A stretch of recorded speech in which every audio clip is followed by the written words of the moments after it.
तो आप जो स्टूडेंट्स आज मैथ से स्ट्रगल कर रहे हैं, आपके पास तो ऐसे हज़ारों लाखों स्टूडेंट्स रोज आते हैं, अगर आपको कोई एक एडवाइस देनी हो कि वो कैसे अप्रोच करें मैथ्स को, क्योंकि मैथ्स कहीं ना कहीं एक बहुत बहुत इंटीग्रल सब्जेक्ट बन गया है बहुत सारे एंट्रेंस एग्जाम्स का। एक बच्चा था, उसने बीटेक किया हुआ था, उसका नाम था असद खान, वेस्ट बंगाल का रहने वाला था, और 2016 में वो मेरे पास कोचिंग लेने आया। तो मैं उसको देखता था कि मेरे लगभग हर एक बैच में वो मिलता था, और वो क्या करता था, एक छोटा सा पेज लेके आता था और एक पेन लेके आता था, और चूंकि वो बीटेक कर रहा था तो उसका मैथ थोड़ा ठीक था। वो क्या करता था कि जो हम बोल रहे हैं बस उसको सुनता रहता था, कोई एक दो पॉइंट लिख लेता था। मैंने उसको देखा कि 4 साल तक वो इसी तरह से तैयारी करता रहा, लेकिन उसका सिलेक्शन नहीं हुआ। वहीं एक बच्चा था विनय करके, और विनय जो था वो बहुत ही कमज़ोर बच्चा था, और इतना कमज़ोर बच्चा था कि मैं जब क्लास में पढ़ाता था तो मैं फ्रस्ट्रेट हो जाता था,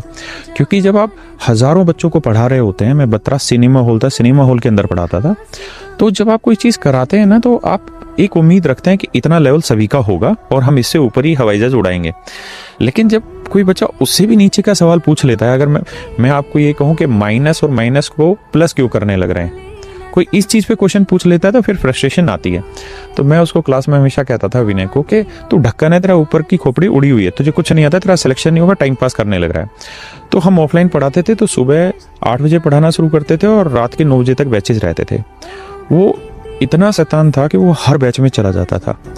और जब लड़कियां बैठी रहती हैं साथ में,